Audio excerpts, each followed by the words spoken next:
Welcome viewers, আশা করি সবাই ভালো আছেন। আমি আজকে আপনাদের জন্য নিয়ে আসলাম ঝটপট বাচ্চাদের একটা টিফিনের রেসিপি, আর সেটা হচ্ছে এগ স্যান্ডউইচ। এটাকে আমরা চাইলে ভেজিটেবল স্যান্ডউইচও বলতে পারি। কিভাবে এই স্যান্ডউইচটা সহজেই তৈরি করে নিতে পারি চলুন দেখে নিই। এর জন্য লাগছে দুটি মাঝারি সাইজের ডিম দুটো আমি সিদ্ধ করে নিয়েছি। এখন একটা কাঁটা চামচের সাহায্যে আমি এটা ভেঙে নিচ্ছি। এটা চাইলে আপনারা নাইফ দিয়েও করতে পারবেন। ডিমগুলো খুব ভালো মতো ভেঙে নিলাম।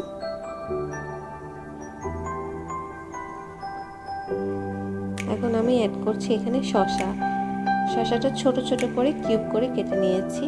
একটু ছোট করে কেটে নিলে খেতে ভালোই লাগে। এখন আমি দিয়ে দিলাম কিছুটা গাজরটা আমি কিউব করে কেটে নিয়েছি।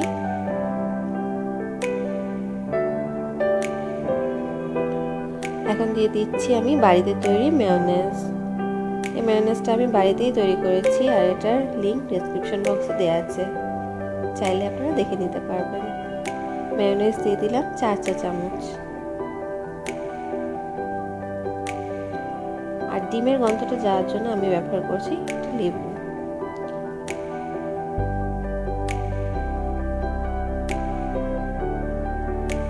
এখন দিচ্ছি 1/2 চা চামচ চিনি,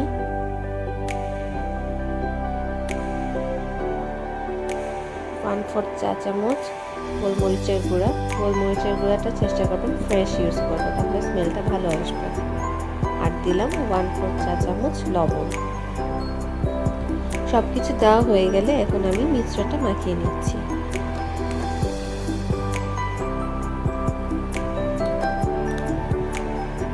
এই মিশ্রণটা কিন্তু আপনারা ফ্রিজে 2-1 দিন রেখে খেতে পারবেন।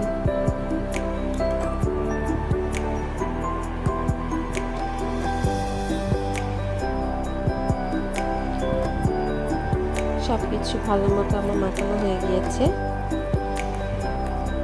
এখন আমি নিয়ে নিব দুটো ব্রেডের সাইডগুলো কেটে নিচ্ছি।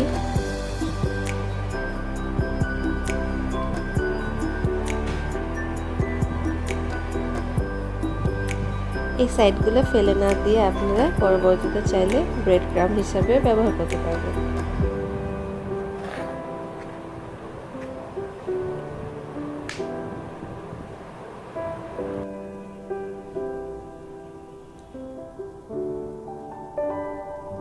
চারধার কেটে নিয়ে নিলাম। এ পর্যায়ে আমি পাউরুটিতে পুরটা দিয়ে দিব।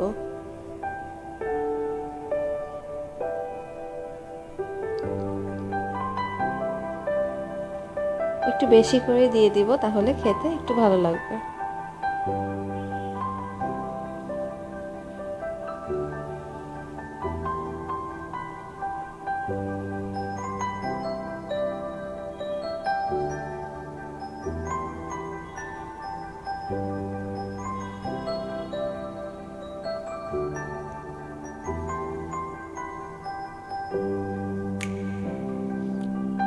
দেওয়া হলে উপরে আরেকটা পাউরুটি দিয়ে আমি একটু কিছুটা প্রেস করে নিব। এখন মাছ বরাবর কেটে নিচ্ছি।